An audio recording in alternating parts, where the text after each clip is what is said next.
इस्लाम अलैकुम दोस्तों, इस्लाम के 5 बुनियादी अरकान में से एक अहम रकन रोज़ा है। लेकिन क्या रोज़ा सिर्फ सुबह से शाम तक भूखा प्यासा रहने का नाम है? हरगिज़ नहीं। ये एक ऐसी तरबियत है जो इंसान के नफ्स को पाक करती है, उसके इरादों को मजबूत बनाती है और उसे अल्लाह के करीब ले जाती है। आज की इस वीडियो में हम बात करेंगे कि रोज़ा क्या है, उसकी तारीख क्या है, कुरान और हदीस की रोशनी में उसकी क्या फजीलत है और जदीद साइंस रोज़े के बारे में क्या कहती है। अगर आप रोज़े की रूह को समझना चाहते हैं तो ये वीडियो आखिर तक लाजमी देखिए। अरबी ज़बान में रोज़े को सौम कहा जाता है, जिसके लगवी मानी है रख जाना। शरीयत की इस्तिलाह में सुबह सादिक से लेकर गुरूबी आफ्ताब तक अल्लाह की रज़ा के लिए खाने पीने और नफसानी ख्वाहिशात से रखे रहने को रोज़ा कहते हैं। रोज़ा सिर्फ इम्त मुहम्मदिया पर ही फ़र्ज नहीं किया गया, बल्कि ये पछली तमाम इम्तों पर भी फ़र्ज था। जैसा कि कुरान मजीद में इरशाद है, ए ईमान वालो, तुम पर रोज़े फ़र्ज किए गए जैसे तुमसे पहलों पर फ़र्ज किए गए थे, ताकि तुम परहेजगार बन जाओ। इससे मालूम होता है कि रोज़े का असल मकसद तक़वी यानी अल्लाह का डर और गुनाहों से बचने की सलाहियत पैदा करना है। रोज़ा इंसान की अखलाकी तरबियत का एक बेहतरीन ज़रिया है। जब एक इंसान शदीद भूख और प्यास के बावजूद खाने को हाथ नहीं लगाता तो इसमें ज़ब्त नफ्स और सब्र पैदा होता है।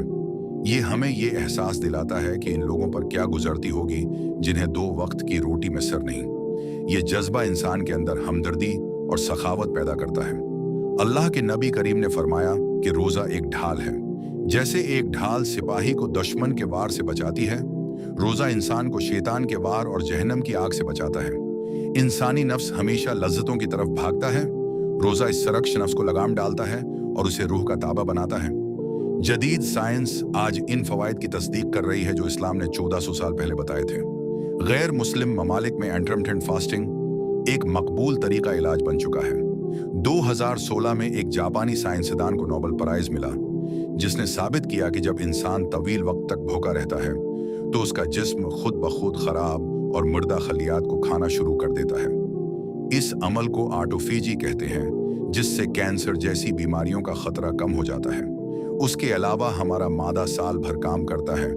रोज़ा उसे 1 माह का आराम फराहम करता है, जिससे मेटाबॉलिज्म बेहतर होता है।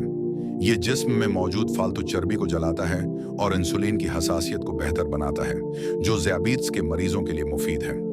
रोज़े के दौरान ऐसे प्रोटीन्स पैदा होते हैं जो यादाश्त को बेहतर बनाते हैं और दिमागी तनाव को कम करते हैं। सिर्फ पेट का रोज़ा रखना काफ़ी नहीं है। एक मुकम्मल रोज़ा वो है जिसमें जिस्म के तमाम आज़ा रोज़ा रखें। आँख का रोज़ा ये है कि बदंगाही से बचा जाए। ज़बान का रोज़ा ये है कि झूठ, ग़ीबत और गाली गलौज से परहेज़ किया जाए। और कान का रोज़ा ये है कि बुराई सुनने से बचा जाए। हदीस कुदसी है कि अल्लाह ताली फरमाता है, रोज़ा मेरे लिए है और मैं ही उसका इजर दूंगा। लेकिन अगर कोई शख्स झूठ और गलत काम नहीं छोड़ता तो अल्लाह को उसके भूखा रहने की कोई ज़रूरत नहीं। सहरी खाना सन्नत नबवी है और उसमें बरकत रखी गई है। उसी तरह अफ्तार के वक्त अल्लाह ताली अपने बंदों की दुआएं कबूल फरमाता है। अफ्तार के वक्त की खुशी का जिक्र करते हुए आपने फरमाया कि रोज़ादार के लिए 2 खुशियां हैं, एक वो जब वो इफ्तार करता है और दूसरी वो जब वो अपने रब से मिलेगा।